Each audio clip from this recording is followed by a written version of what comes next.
Good evening, everyone. On behalf of the team Calcutta Comparatives 1919, I take this privilege to warmly welcome you to to our lecture series. Calcutta Comparatives 1919 is an independent forum for research scholars of humanities and social sciences.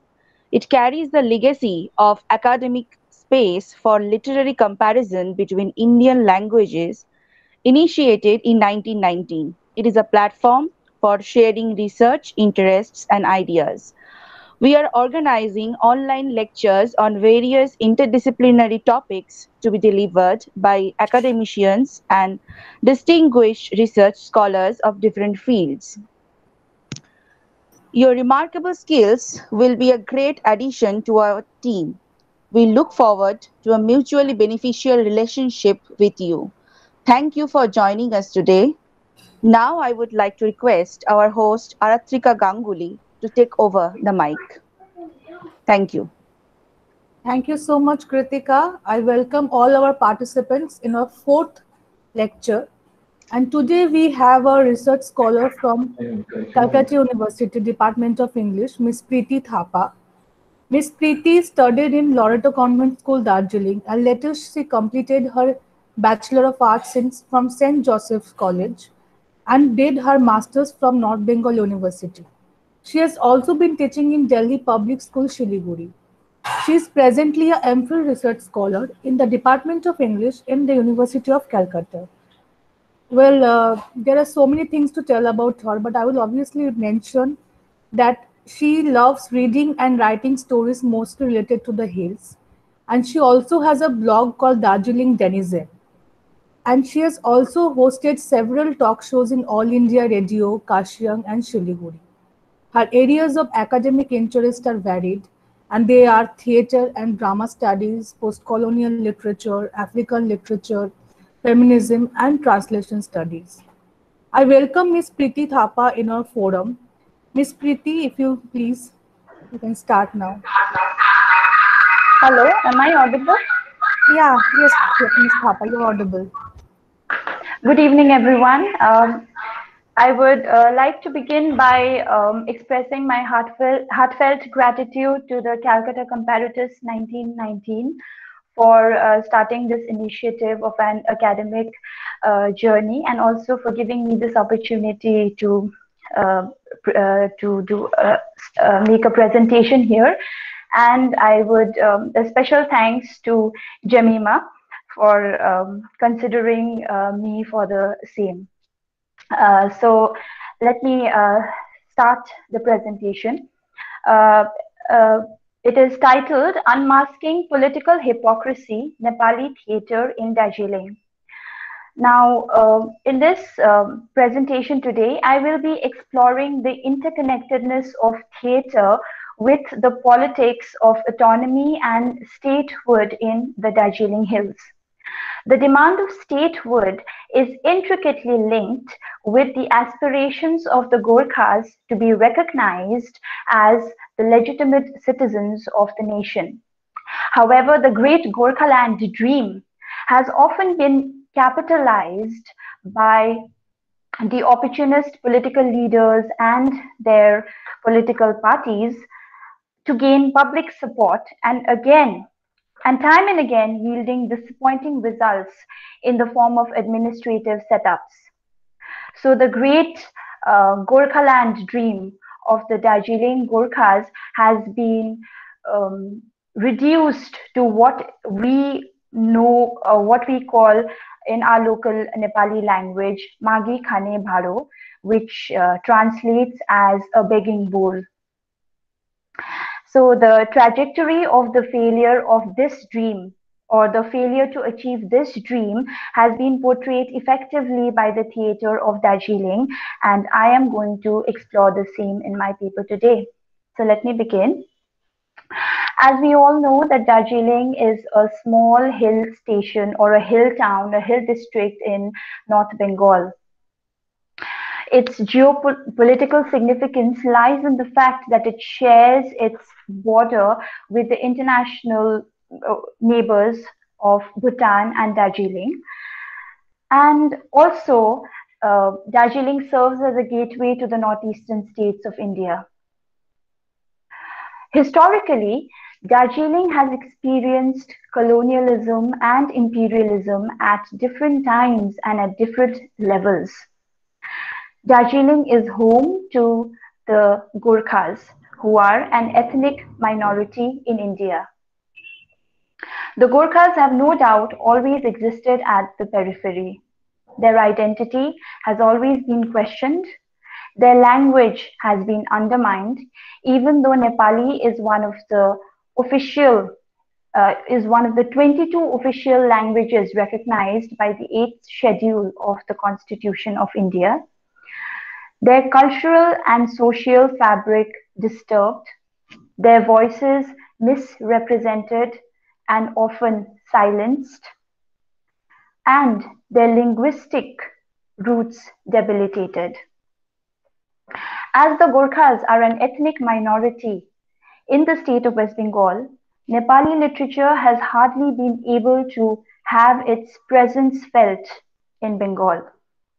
A Nepali poet from Darjeeling, Manprasad Subba, in his preface to Voices from the Margin writes, and I quote, "As I sit to write preface to these poems entitled Voices from the Margins, my memory takes me back to the days of March 21st to 23rd, 2006, when the 7th World Poetry Day, organized by the Sikkim Academy in collaboration with the Poets Foundation Kolkata, was being observed at Gantok. The participating poets were listed under the names of the states they represented, and the names of the poets from Darjeeling and doers who write in Nepali were found inserted into the long list of Bengali-speaking poets from West Bengal. I wished that the Nepali-speaking poets from Darjeeling and doers were listed separately. The vernacular theatre, much like the Gorkha denizens of Darjeeling, has attracted negligible academic attention, owing to a plethora of factors. The most important one being the linguistic limitations. All the plays in Darjeeling are written and enacted in Nepali, and not a single play has been translated into English or any other language till date. So its presence is marginal in mainstream Bengali and Indian theatre. Anamika Dev, in contemporary theatre of North Bengal, a silent contribution in modern Indian theatre in the 21st century, explores the evolution of theatre in North Bengal, focusing on Bengali theatre. Though she mentions Darjeeling several times in her study, Nepali theatre is omitted from her paper. Ashish Sengupta's Mapping South Asia Through Contemporary Theatre, essays on the theatres of India, Pakistan, Bangladesh, Nepal, and Sri Lanka. There are comprehensive essays on Nepali theatre of Nepal and Indian theatre. But the Nepali theatre of Darjeeling finds no place in any of these essays. Nepali plays, however, enjoy immense popularity at the local level. And the rich history of theatre in Darjeeling dates back to 1909, when the first play, Atal Bahadur, by Pahalman Singh Swar, was first staged in Darjeeling. Besides entertaining the masses, Nepali theatre is a mirror to the Hill Society, staging its political struggles, identity crisis, alienation, and socio-cultural changes. Ashish Sengupta writes, and I quote, "The history of drama, with its poetics and politics, political history, and socio-cultural process are embedded in one another." Nepali theatre of Darjeeling, therefore, chronicles the troubled history of the Indian Gorkhas fighting for their identity and statehood for more than a century. Most of the political satire plays ridicule and attack the political honchos and their pseudo dedication to the statehood demand. One wouldn't be wrong in stating that Nepali theatre has been able to achieve the function of drama that the eminent Nepali writer Indrabadur Rai had envisioned for Nepali drama. And I quote, he says, "Drama is not only literature, not only entertainment, but through both is also a third thing. It becomes an act or a karya. Rather than looking at them as literary works, let us recognize those performed dramas as an act in the Gorkhali Jati's upliftment." Before I proceed with my discussion, it is essential to first discuss the politics of autonomy in the hills. While the demand for a separate administrative setup in Darjeeling dates back to 1907, the demand for a separate state of Gorkhaland was first voiced by the Gorkha National Liberation Front headed by Subhash Khising, who started the Gorkhaland agitation in 1986. For a populace that had always existed at the margins with their identity questioned time and again, the promise of a separate state seemed like an ultimate solution to all the problems that the Gorkhas had been grappling with so far. Miriam Wenner, in her article "Virtuous Movements and Dirty Politics: The Act of Camouflage in Darjeeling" states, and I quote, "The dream of Gorkhaland consists existential issues like the belonging to the nation and the longing for a better life. Gorkhaland is a worldview, program, and utopia alike." Further, Tanka B. Subba in "Ethnicity, State and Development, a Case Study of Gorkhaland Movement in Darjeeling" writes, "The Gorkhaland movement, like many other ethnic movements in Asia and Africa, was born out of colonial and neo-colonial rule. The Gorkhas or Nepalis were first subjects of the British and later of the Bengalis. For decades they had experienced political voicelessness, cultural insecurity, and economic deprivation. Even their history, cultural heritage, and demographic figures were either suppressed or tampered with. They groaned under the suffocation of the closed horizons.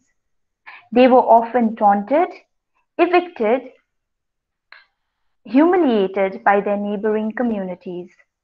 Developmental resources were doled out to them sparingly after weighing their loyalty to their masters.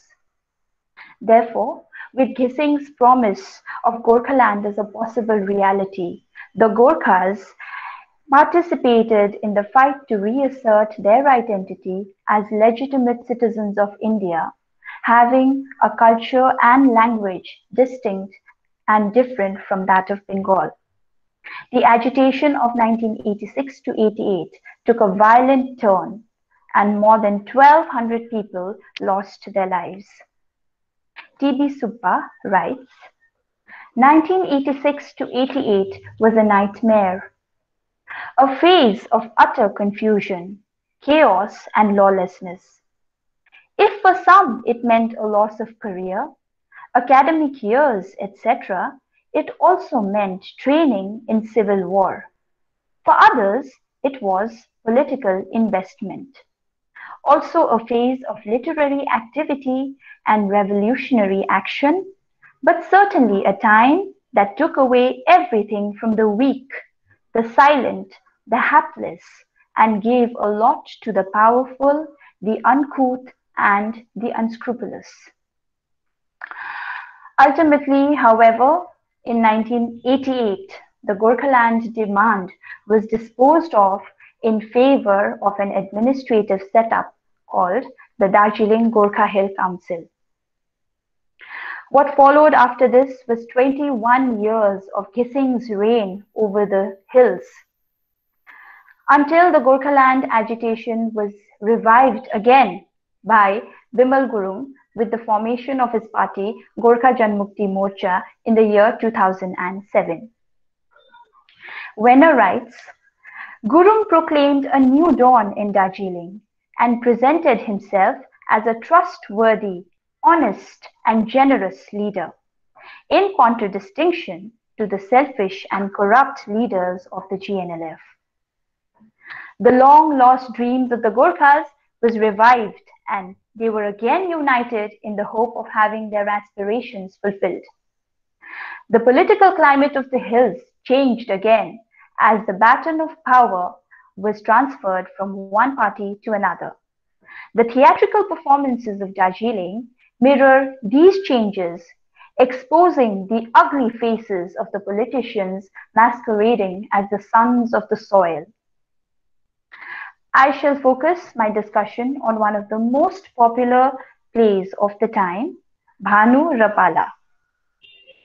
The play Bhanu Rapala is written and directed by Lalit Gole. It was first performed in Darjeeling on 13 July 2007. The play was also staged in Delhi at the National Museum on 13 September 2015.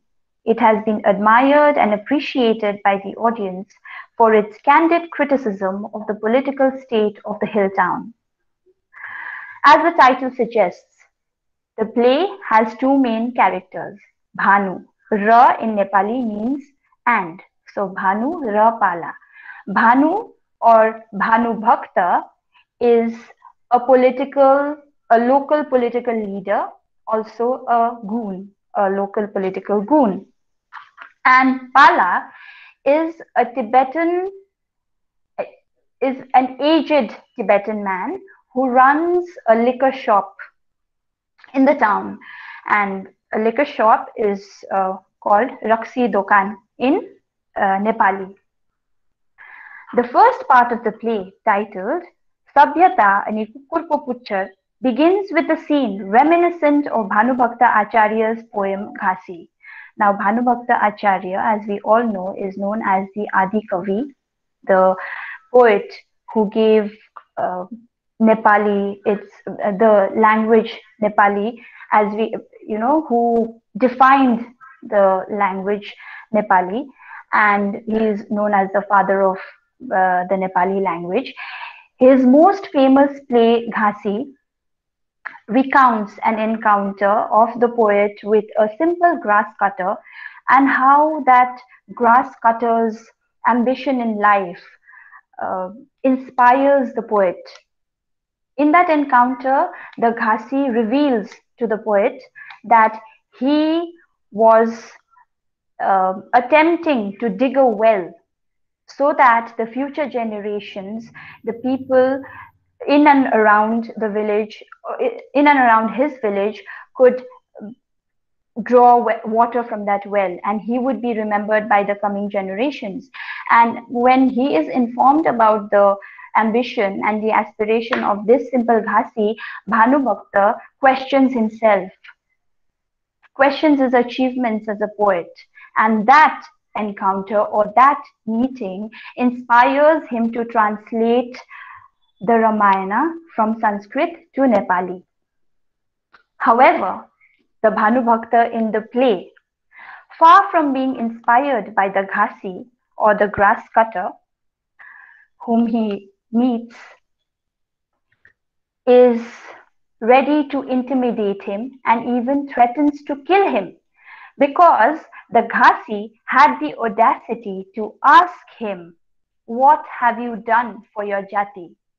What has your political party done for your jati or for your community?" So Bhanu interrogates the Ghasi repeatedly, saying Malai Chininas, which would translate as "Don't you know who I am?"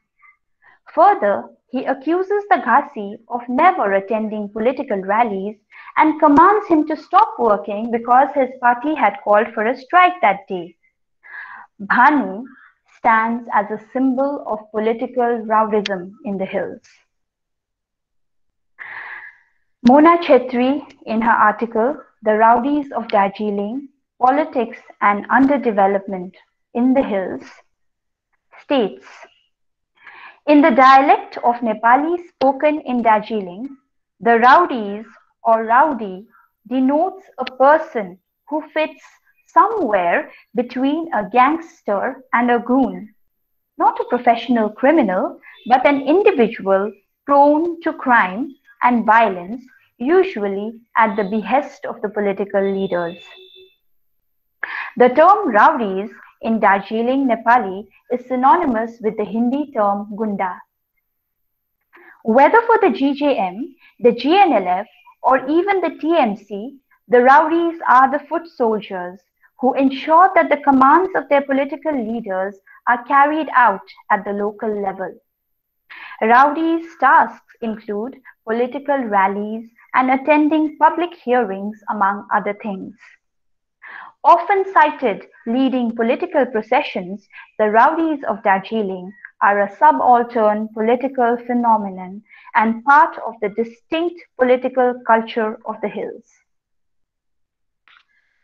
Such muscle flexing by the political rowdies is common in the hills. The locals are therefore compelled to follow their diktats without having the courage to contradict them.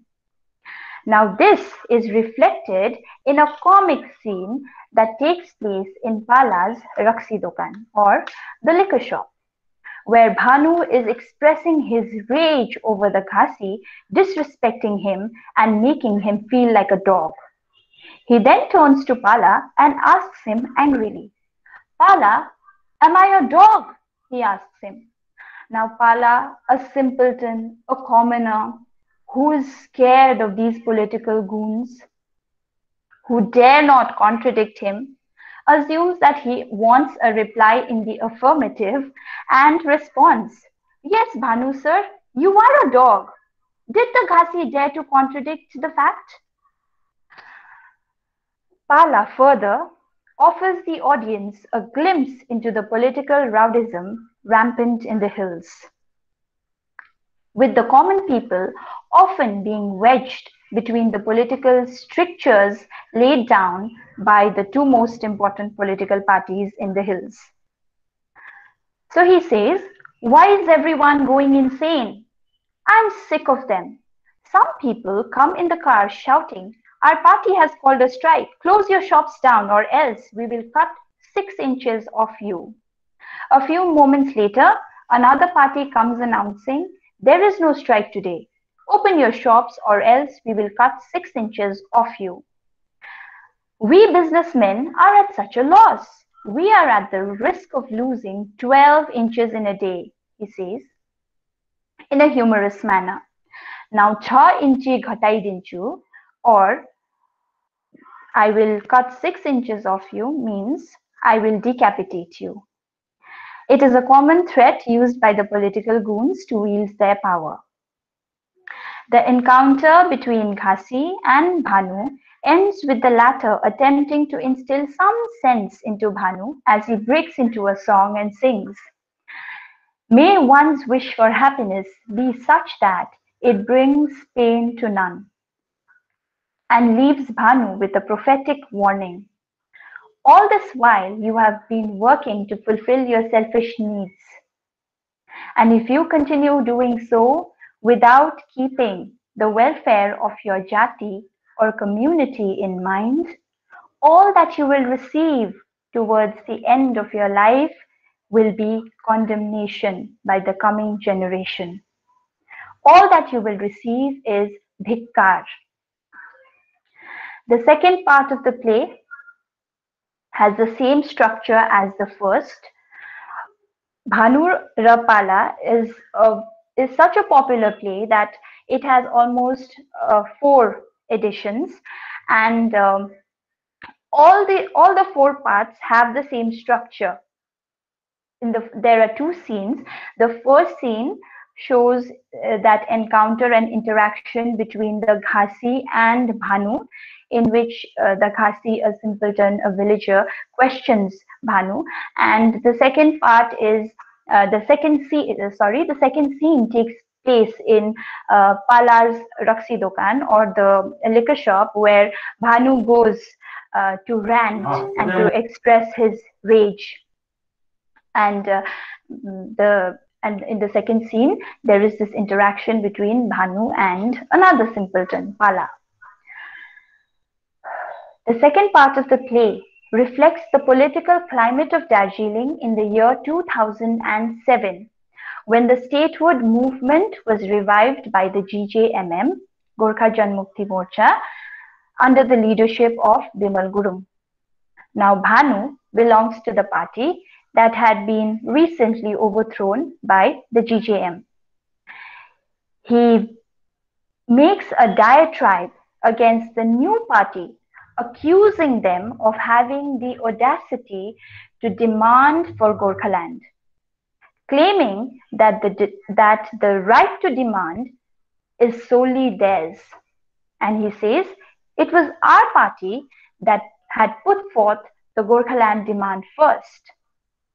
To this, Ghasi responds and says, yes, it was indeed your party which had put forth the demand first, and it was also your party which had shelved the demand first, adding that everyone in the hills was aware that the old man had sold off his motherland.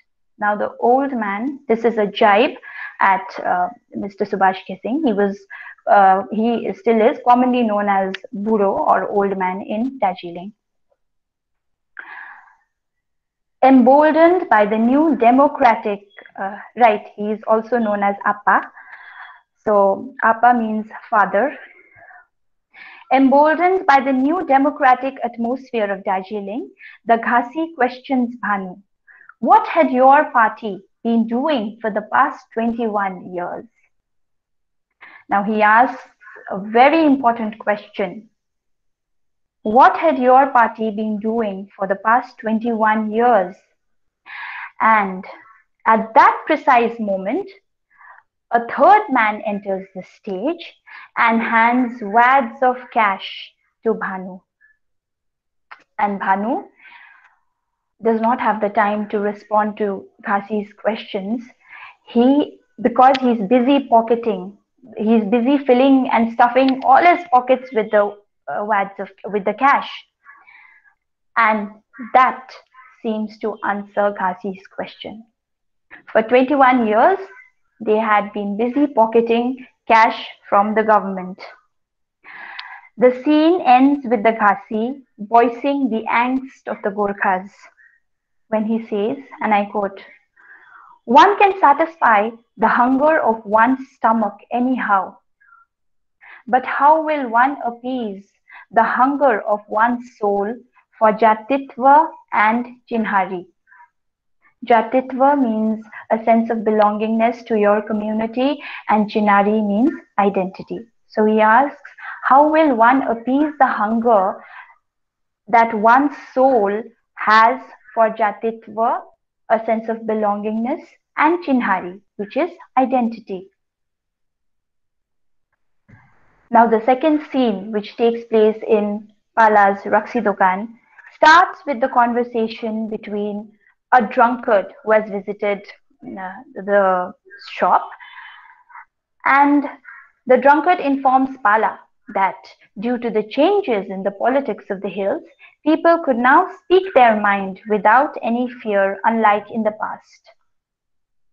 Wenner states, in contradistinction to the GNLF's violent practices, the new movement led by Gurung's newly launched GJM would be democratic and non-violent.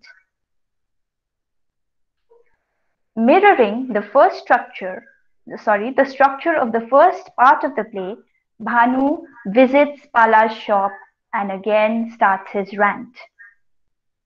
He rants about the Ghazi's audacity to question him regarding his party's contribution to the hills in the last 21 years. And in response to this, Pala breaks into his trademark laughter and responds, "In the last 21 years, your party has done a lot. You built the Mukti Bridge in the name of development. You also made half-constructed roads, which is better than having none at all. Your party has done a lot. It funded the construction of community halls in villages where college-going kids got married and later got separated after panchayats being held in the same community halls. Those very halls became the haunts of drug addicts during the monsoon season. Your party has done so much in the last 21 years. You have even discovered gods in rocks and stones. You made the Janta dance along with the Jhakris. Now, Jhakris means shamans.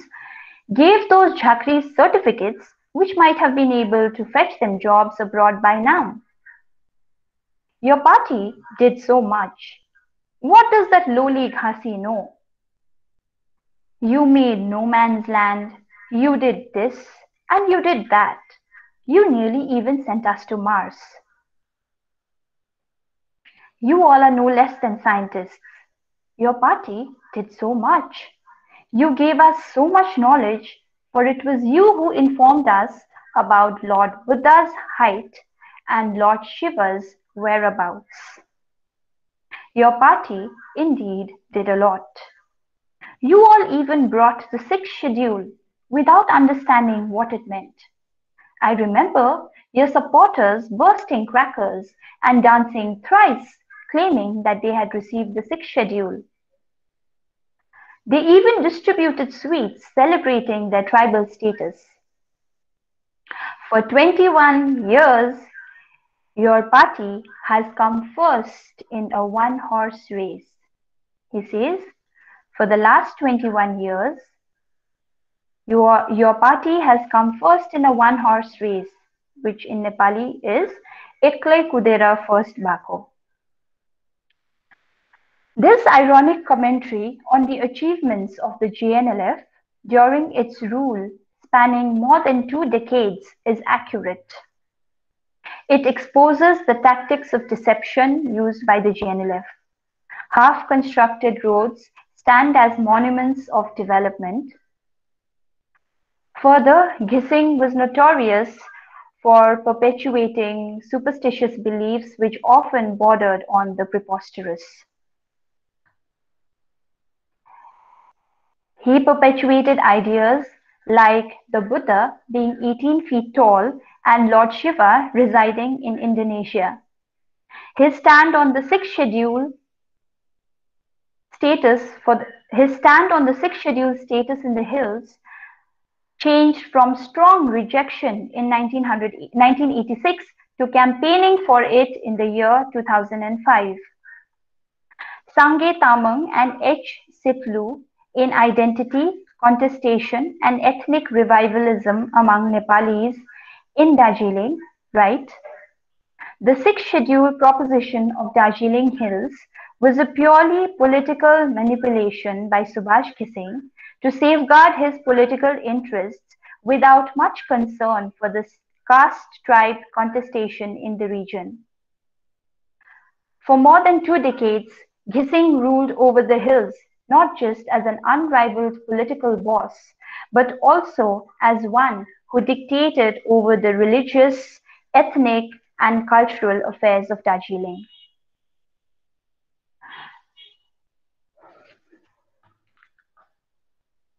Fast forward to the latest edition of Bhanura Pala. So far I've discussed the first 2 parts, and now I come to the 4th part or the latest edition, owing to the limitations, several limitations, because it will not be possible for me to discuss all the parts in one session. So I would just go to the latest edition to bring home a certain point. Fast forward to the latest edition of Bhanura Pala, the Ghasi's tirade echoes the disillusionment of the Gorkhas after the failure of the movement launched by the GJM. Bemoaning the fact that the simple folks of the hills have been deceived time and again, he lists the trajectory of the different political movements and their outcomes.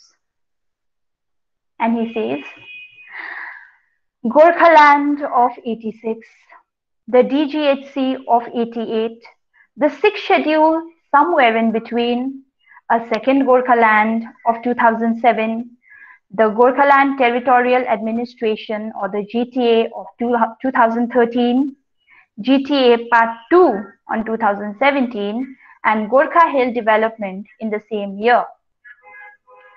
He remarks, Hana kaptipo jhukinu, which means how many times will we be deceived?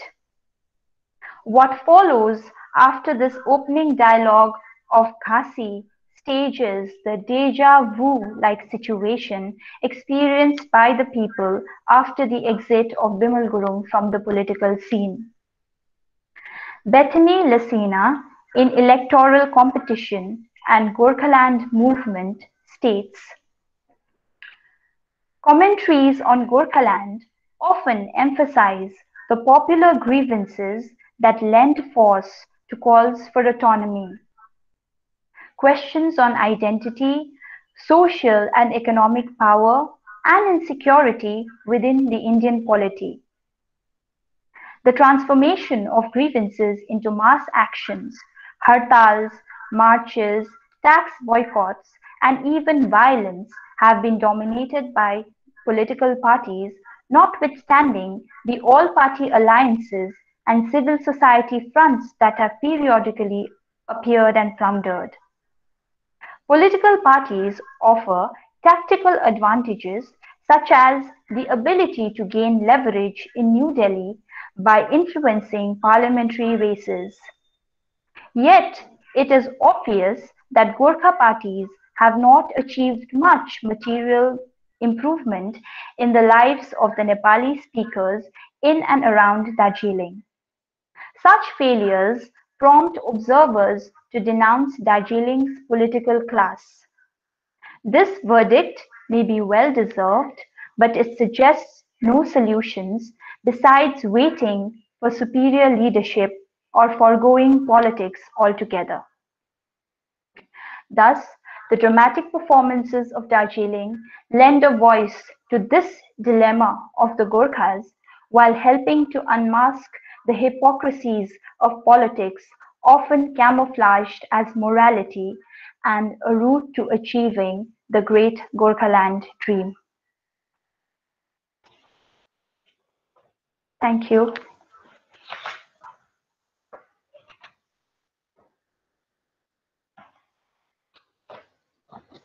Hello? Yeah. Sorry, there was Parashika, some are you problem there? with internet connection.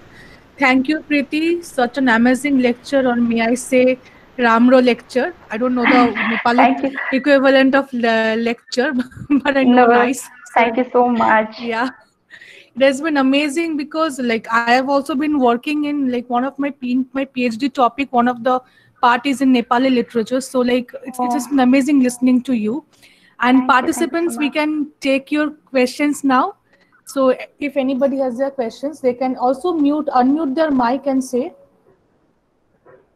And those of you who have your questions, you can either write in our chat box or you can unmute your mic and talk directly to Preeti. It has been an amazing presentation. Thank And you. Thank whatever you so like much. I had like didn't knew much about Bhanura Pala and Nepali theatre. So like you have Okay. shed light to an amazing area of research, an amazing area of literature. Thank you. Yeah, so Thank you we so have a much. comment, I guess. Okay. Kinshu, did I miss anything? Well, I got offline.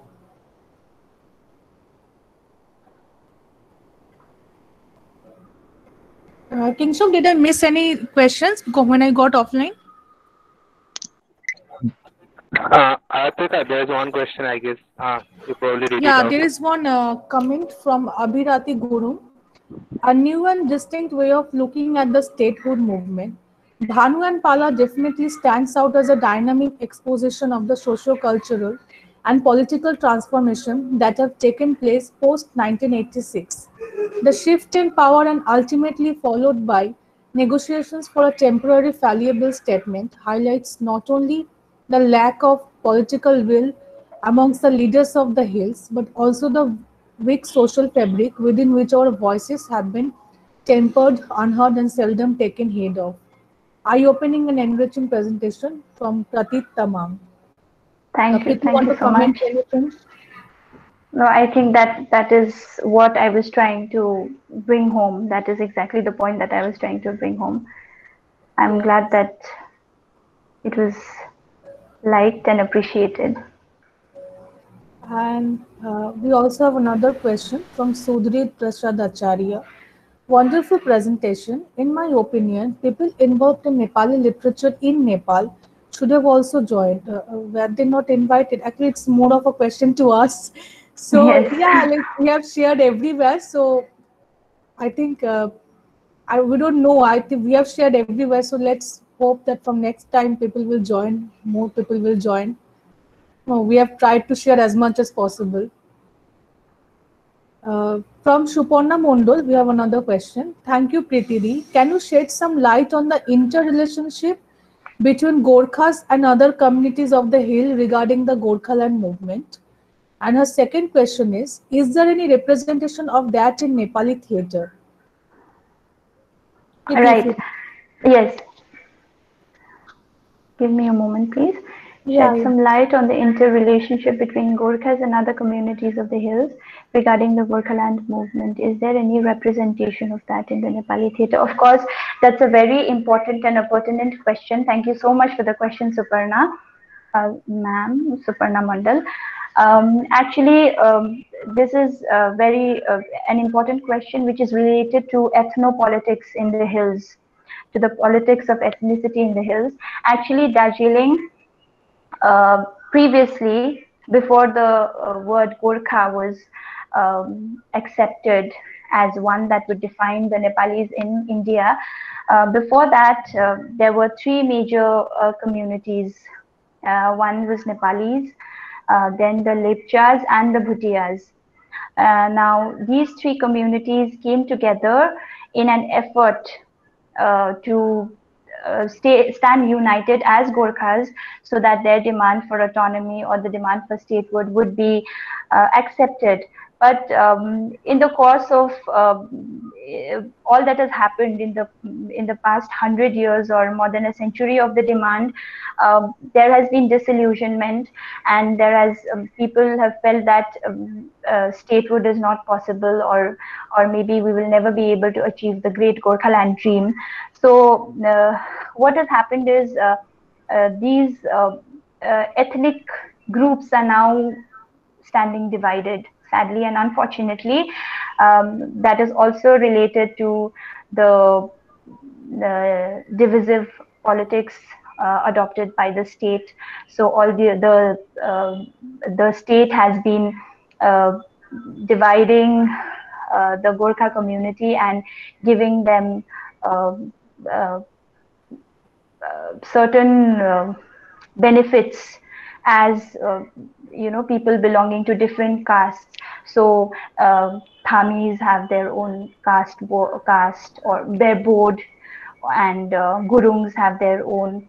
So that, I think, would answer the question. And of course, there is a lot of representation of that in Nepali theatre. In fact, in Bhanura Pala itself, there is a scene in which Pala talks about people rooting for tribal status. Uh, some castes like Tamangs and uh,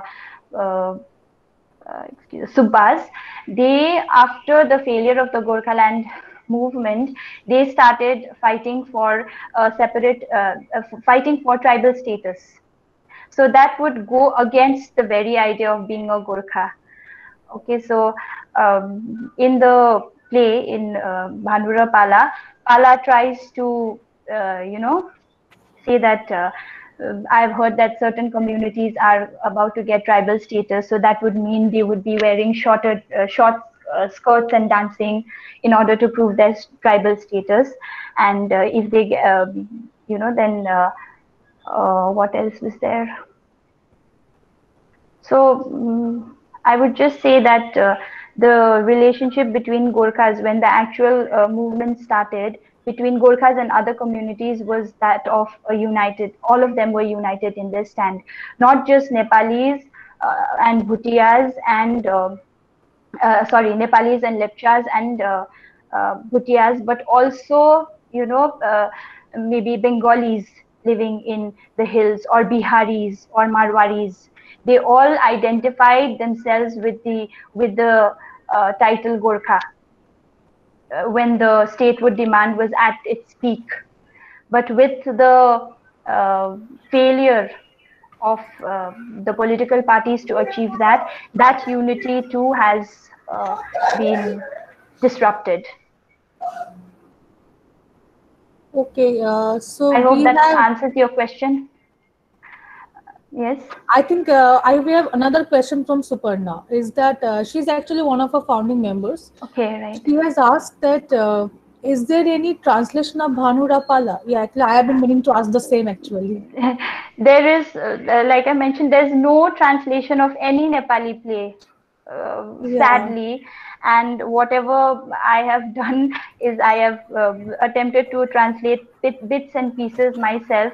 But I'm hoping that the play will have a translation in the future. And Bhanura Pala has also been uploaded on YouTube, so you can have a look if you can understand Nepali. Or else I'm ready to help if you need that help. would be amazing. So, Preeti, there is no subtitle in that uploaded video? Yes, it is actually, like I said, it's divided into 4 parts. So it has part 1, part 2, part 3, and part 4. So there is subtitle, right? Yes, and the man who plays the role of Pala is the director and writer, Mr. Lalit Okay, Gori. that's great. That's great. Thank you for the information. Thank you so much. And Preeti, like where it was like in which places like this has been staged apart from Darjeeling on in the hills maybe. Like, yes, is that it has been staged in many places like Kalimpong and Darjeeling, but so far as staging it outside Darjeeling is concerned, I am just aware of one performance that took place in New Delhi once in 2015, and it has never been staged elsewhere, but it has been uploaded on YouTube. Yeah, that's a shame actually. It should be staged. I mean, Of course. It is a shame. Theater should be staged outside also of the hills also. So you can also get to watch them. Right. And we have another comment from Manish Pradhan. Played during the Ghising era and called Ghising Ke Chele, and now going through the GTA half phase. I feel all the burns were never noticed. 105 burns is not a joke, but center hardly noticed. Don't you think turning a blind eye by the center in a state towards Darjeeling has led to the present situation, which seems that we are now have? Of course, you are right. I think Manish Pradhan, in a way, is voicing the angst of the people residing in the hills. They've experienced a band of 105 days. And now when there is this lockdown, we often joked amongst ourselves that, lockdown is nothing for the people of the hills because they've experienced 105 days of band without internet.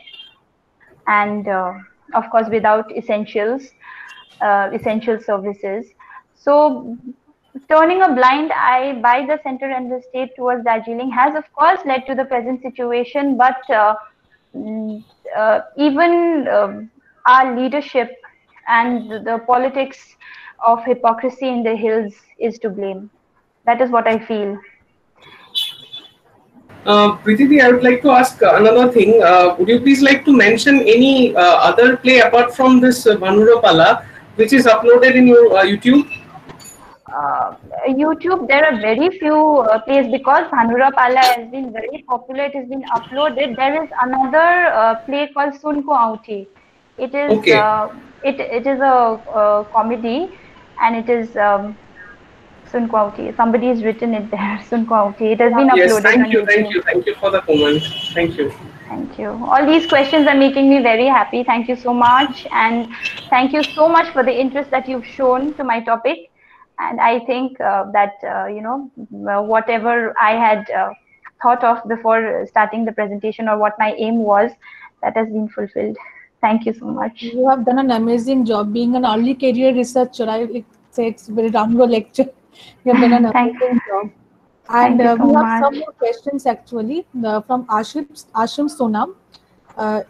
It seems Preeti has done some good research behind the unmasking political hypocrisy.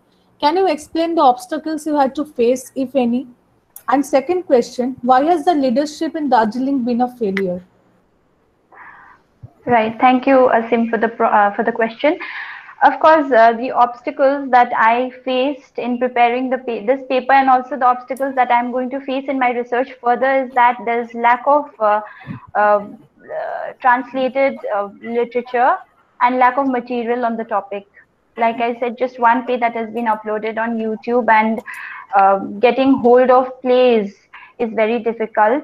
Even written texts of those plays is difficult, and just the other day I got information that a very renowned theatre director and writer, Mr. Kiran Thakuri, has published a book of Nepali plays, which is of course in Nepali, that has been published. So, which is a good news for those of us working on Nepali theatre in Darjeeling. But those are the obstacles: lack of material and literature. Okay. And the second question, why has the leadership in Darjeeling been a failure? Failure. If I am to judge the two movements, the Gorkhaland movements in the hills, one of 1986 and the other of 2007, led by Bimal Gurung, I think, I mentioned in the early, before I began with my paper, was that the Gorkhaland issue has merely become a magi khane bharo, or a begging bowl for our leaders. They are not as dedicated to the cause as they should have been, and one leader who could have achieved that that dream, or the great Gorkhaland dream, was, in my opinion, I am no political commentator, but I feel that person is Mr. Madan Tamang, and who was murdered brutally a few years back. And even his interview is there on YouTube. So those of you who are interested can have a look. Madan Tamang's interview on YouTube. Okay. And we have another question. I don't know his name. It says PG Vlogs. Okay. So in future, will there be a good future for Nepali plays?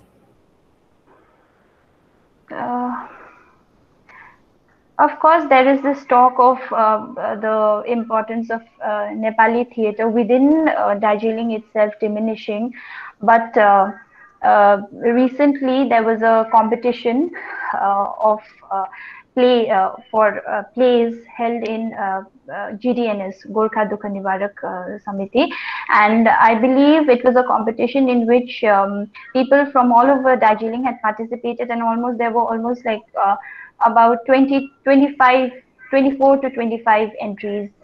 And I came to know about it through an interview of Mr. Lalit Gole, and he himself was stating that with the advent of cinema and the internet in the hills, there is even he had thought that theatre would diminish, but the fact that there are so many people still interested in theatre and willing to participate and also write and enact plays shows that there is a good future for Nepali plays, provided that there is an audience too, and that audience and that would depend on us.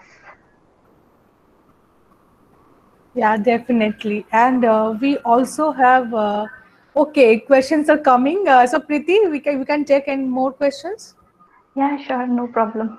Okay, so Nida Hassan has asked, I am curious, besides theatre, are there any mediums, are there other mediums which have been utilized to creatively represent the politics of Darjeeling? Right. There are other mediums Very interesting question. Yeah.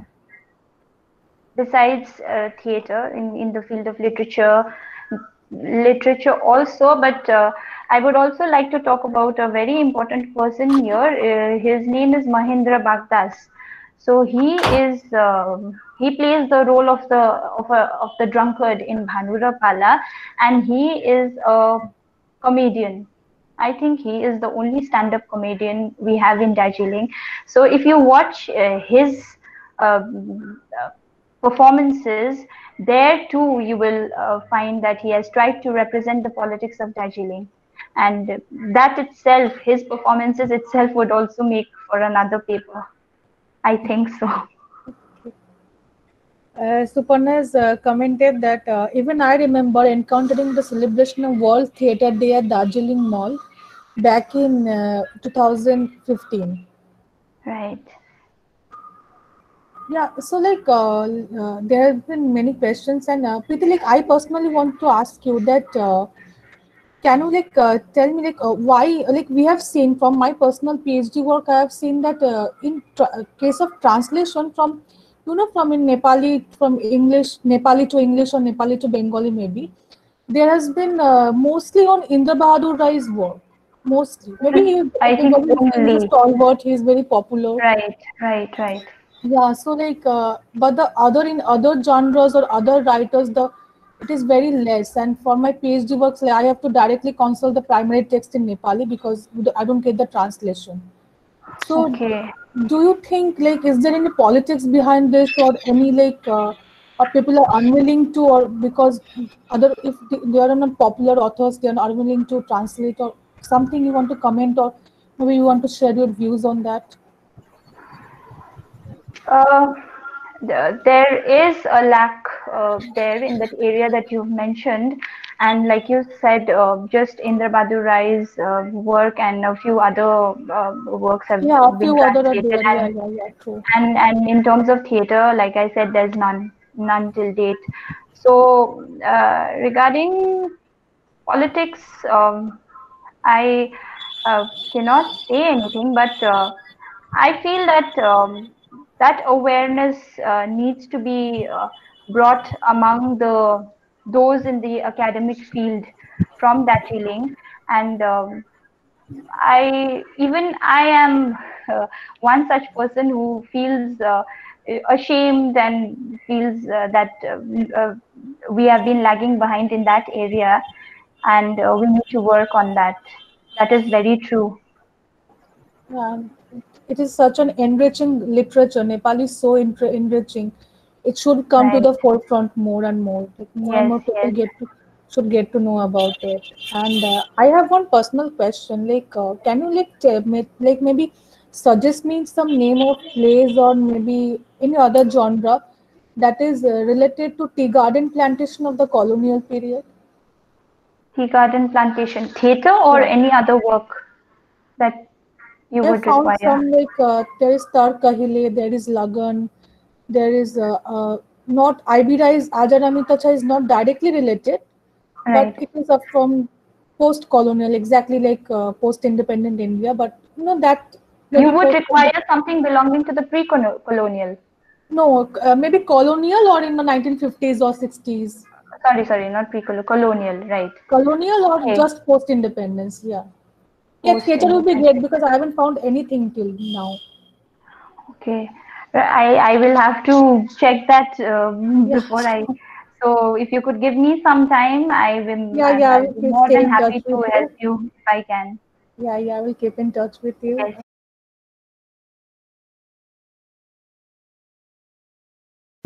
Please mention about Agam Singh Giri. Yeah, he was also like one of the important person Yes. in Nepali literature. Yes, but he was in Nepali literature, not in theater. Theater. Like I've already mentioned, Mr.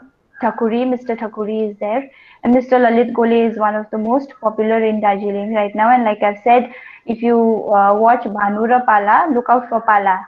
He is the one who is the director and the writer of the play. And there is from Abhirati Gurung. I think that is for me also. Tea in the I land think, of thunder. Yeah. yes, I think that is Silence for you. grows mighty. Thank you so much, Abhirati. Thank you so much. I'll just take a note of this.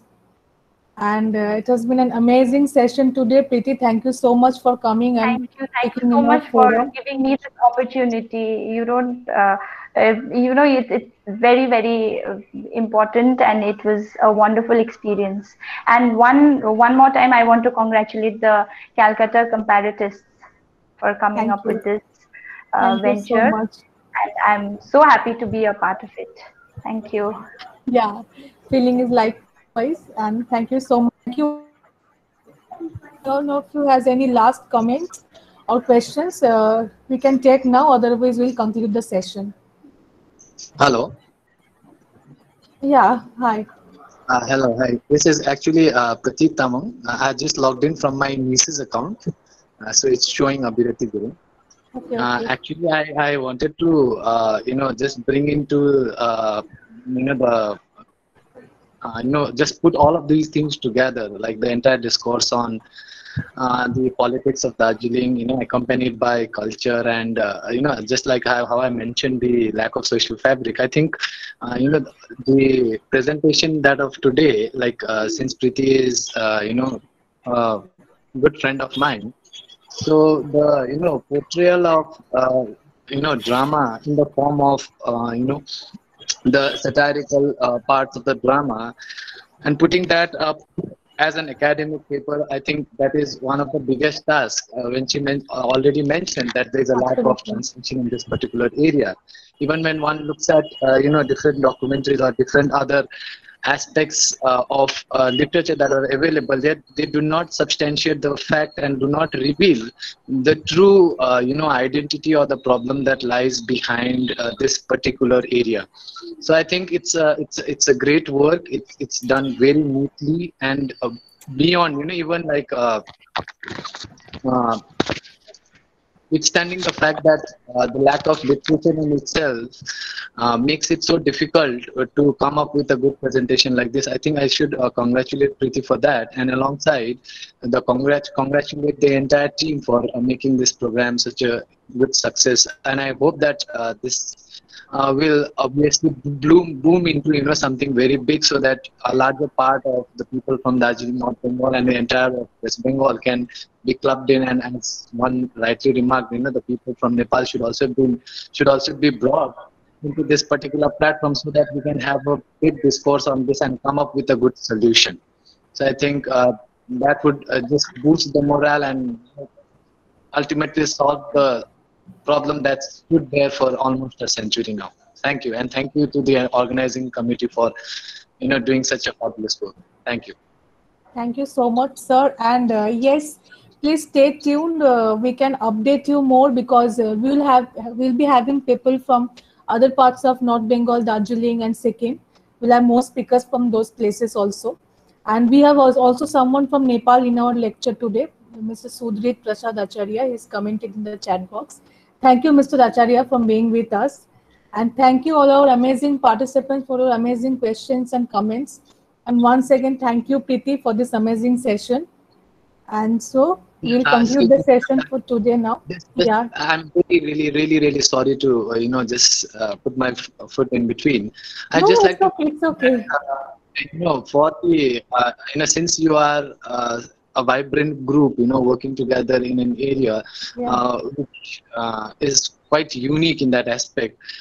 Could you just find people like a few people that I know, like Anup Shekhar Chakraborty, who's from the Anirban group, the Calcutta Research Group, Mr.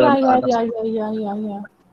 He's worked in Darjeeling for a very long time, more than a decade. He's worked at St. Joseph's College, and he's got a very good idea. He's worked on multiple papers. He's got multiple articles and multiple reviews of different books, and he's even published a good number of books on Darjeeling and the varied aspects of Darjeeling, its politics, even right from women's participation. So if people like him can be brought into the platform, and his ideas could be, if he could be just brought in and his ideas could be disseminated to a larger community, I think that people like them could, just boost the entire thing and bring it up to a different level. That is just a suggestion. It's just a minute suggestion. So I'll be hopefully, staying tuned for such kind of an interactive session with you all. Thank you. Sir, if I may, thank you for these amazing suggestions. And sir, if I may, can you please drop your email ID in the chat box, and maybe we can send you links and updates more so that we can stay in touch with you. And also thank you personally, because like you have suggested some names whom I can contact for my research work as well. Thank you so much. And sir can also join our WhatsApp group, I think. Yeah, sir can join us. Maybe if sir drops his mail ID, we can send him all the links. Yes, of course. It will be better. Yes, sir, please can you give your mail ID? Yeah. Thank you for the invitation. Thank you so much. And thanks to all our participants for this lovely, wonderful, amazing session. And obviously, Preeti, how can I thank you more and more? We wish to collaborate more with you in the near future. Yes, of course, of course. Thank you so much. So thank you, everyone. Shubhratri, namaste. Okay. Namaste, good night. Before concluding once again, we have our next lecture on 19th. We'll Right. keep you posted on our group. Fine. Thank you. Thank you so Namaste. much. Namaste. Namaste.